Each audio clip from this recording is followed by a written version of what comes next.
Okay, I'm Jen and this is Bridget, and we are going to work on plank today. So plank is an awesome full body integration exercise where you're really connecting the front side of your body to the back side of your body, and you're reaching through your feet and you're reaching through the crown of your head, and it creates a lot of strength and length in the body. So Bridget, why don't you start in an all fours position with the crease of your wrist parallel to the short edge of the mat and just about directly underneath your shoulders. So from here in the all fours position, she's doing it really well. I'm looking for a broadness through the upper back where the shoulder blades are kind of buried in the back. Can you just collapse a little bit? So this is not a very stabilizing position, and it will definitely bother and injure her shoulders. She's not using her shoulder girdle at all here, whereas when she's broader, go ahead up, she's got a lot of strength and stability. So this is where you want your plank pose to be. Obviously, plank's a little bit easier to find when you're, or this shoulder girdle strength is easier to find when you're in all fours versus the full-on plank position. And so to go to plank, she's going to step one foot back and then the other foot back. So she is using her core to support her back. I want you to pull your rib cage in just a little bit and lift your, not quite so much because you really, there. And now lift up through the head.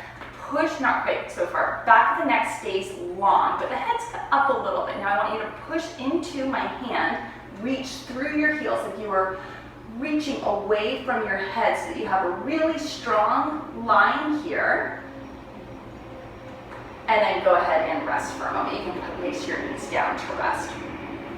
So plank is a really difficult pose because the abs are doing a lot of the support of the body, but it's important to use the muscles of the back and the legs as well. So your whole body's hugging the midline, which Bridget did an awesome job of demonstrating. From here, we can develop even more shoulder girdle strength by doing little plank or like kind of little shoulder push-ups from here. So if you want to go back to the plank position, please.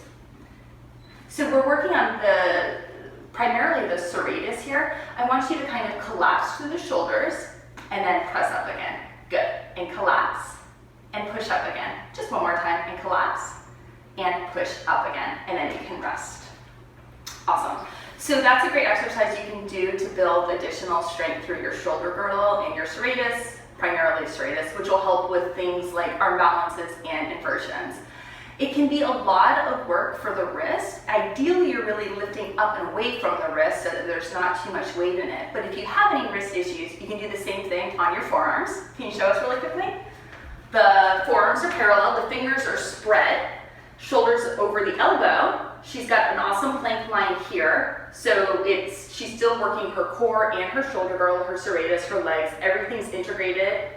All the other principles are the same, and you can actually do that same shoulder push exercise here as well.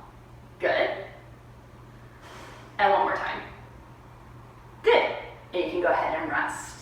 If you're still building up to a plank, you can work on developing a lot of strength so that you can eventually hold a full plank by just doing it on your knees, like a half plank. Can you show a half plank? So it's different than all fours because you want to have your body at a diagonal line. You can actually, I would have you lift your feet up there so you're really on the knees, yep. And you can do that on your hands as well. Perfect. Yeah. And these will help you build up to a full plank, which will help you work up to a chaturanga, which we'll do next.